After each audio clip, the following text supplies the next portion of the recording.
Америк нэгдсэн улсад төвхтэй дэлхийн 100 гаруй оронд дагалдагч бэлтгэдэг сургалтанд хөдөө орон нутаг болон нийслэлийн 60 гаруй сүм чуулганы ахлагчид хамрагдсан юм а.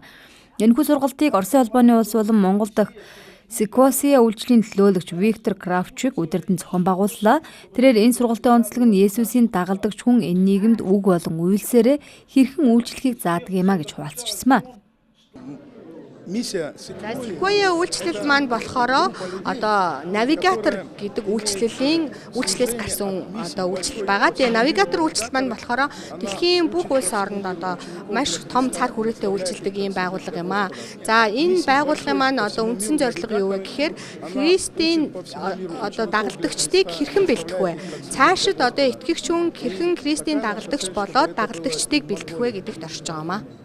Эзний дагалдагч гэдэг бол эзнийг дагаж, эзний сайн үлсийг үлдэж, эзний хаанчлыг тунхлаж, энэ дэлхийд гэрэл давс болж, бурхан байгаа гэдгийг харуулж, бурханы зөвхт байдлыг үлгэлдэг хүмүүсийг хэлнэ.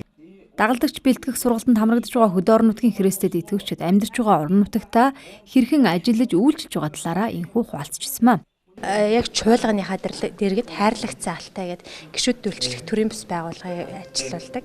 За энэ төрийн бас байгууллага маань эмчнэрийг ерөнхийдөө хөвчлэн оролцуулаад өдөр тусгайлын гишүүд маань хөвчлэн эмчнэр байдаг. Бид нар иргэдэд эрүүл мэндийн боловсрол олгох үндсэн чиг үүрэгтэйгээр байгуулагдаад бид нар Говьлтай аймагт байгаа ард түмний төлөө үнэгүй эмчилгээ үйлчлэгээ үзүүлэх, үнэгүй сургалт явуулах, хөдөө сумдуудад очиж бид нар хүмүүст туслах гэдэг ер нь нийгэм рүү чиглэсэн маш олон үйл ажиллагаа явуулж байгаа. Одооноос эхлээд спорт үйлчлэл эхэлж байгаа.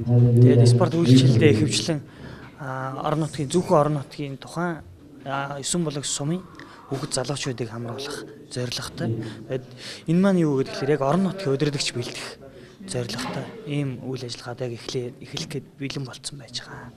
Гэхдээ өнөөдөр яг ингээ харах юм бол бас христчин зүгээр Христ итгэгч гэхээсээ илүү христчин боловсрол ямар байдаг вэ гэдгийг л тэр талаас нь бид нар хүмүүстэй зааж сургаж пастрын хувьд ч гэсэн яг энийг бид нар хийж байна зөндөө.